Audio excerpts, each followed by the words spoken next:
The learning outcome of this module is to plan your actions so that you can ensure that all of your projects are completed 100%. Let's get started. We're going to talk about the action steps to plan and manage actions to ensure projects are completed 100%. The first step is to identify your priorities. Approximately 75% of projects that fail do so because of poor planning. Execution is the ability to set priorities, create realistic plans to achieve those priorities, and then follow through on the plans that you've made.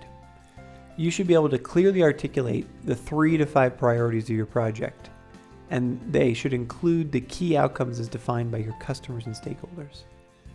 So before you start, create a 1 to 2 sentence project purpose statement that simply outlines the key outcomes of your project, and then ask for feedback from your customers or stakeholders, or your project team or your organization to make sure that you've identified them correctly. Next, create a project plan. Identify the discrete tasks that will need to be accomplished to meet your goal. A simple way to do this is to first determine the major categories of the work that must be accomplished, for example, organizational, communication, proposal, etc. And then for each category, brainstorm every action you and others must take to accomplish the work. Finally, write down these actions in the order that they need to be completed into a document, and then voila, you have your project plan. Make sure within this plan you've set deadlines for yourself and others, and then share your plan with the whole team or the whole organization depending on how the project is rolling out. Next, gain project supporters. To avoid rework, determine who needs to endorse your project. You can do this by asking who benefits from the final outcome of the project, who are the people indirectly responsible for the outcomes of the project, who has influence over the project, and who can exercise a veto of the project. You want to make sure that you review your plan with any and all of these key individuals to get their feedback and then get their commitment and support for the project. Then and only then should you actually begin work on it and moving it forward. Next, make sure you create project milestones. This is sort of a final step before actually, breaking ground and starting the work. You want to identify 3 to 5 key milestones that the project will cross. Milestones are stages in the process where the product or outcome is concrete and shows that you're making progress to one or more of your stakeholders. A great example would be, when you're building a house, an early milestone would be laying the foundation. The next one would be putting the framing up, maybe putting the roof on, getting the plumbing done.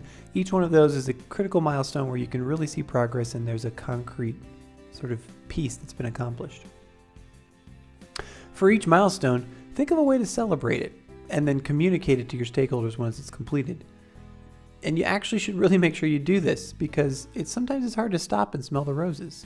And it really motivates your team to make sure that they always know that the project's moving forward. It's not just this endless drudge. Finally, track your progress. You need to create a system to track the progress for you and for the work or the work team that you're managing. A shared spreadsheet, a calendar, a document management system, or project management system, they're all great options. But it's not enough to just track it in writing. You need to hold regular meetings, and you need to actually review the progress of the project with everyone on the team so that everyone knows where you stand, what hurdles need to be overcome, what successes have happened, and what needs to move the project forward. This can be, a simple weekly meeting for 15 minutes, or you can, have a more substantial, weekly or monthly project meeting depending on the size of the project. But make sure you keep track. Otherwise, you just really don't know where you are and where you're going. We hope that you found this module on flawless execution useful. Remember, there's an entire transcript of this video below, and there are downloadable takeaways that you can use offline. Also, please leave us a comment below about how you're executing flawlessly today, or leave us a comment about how we can make this section better. Thanks.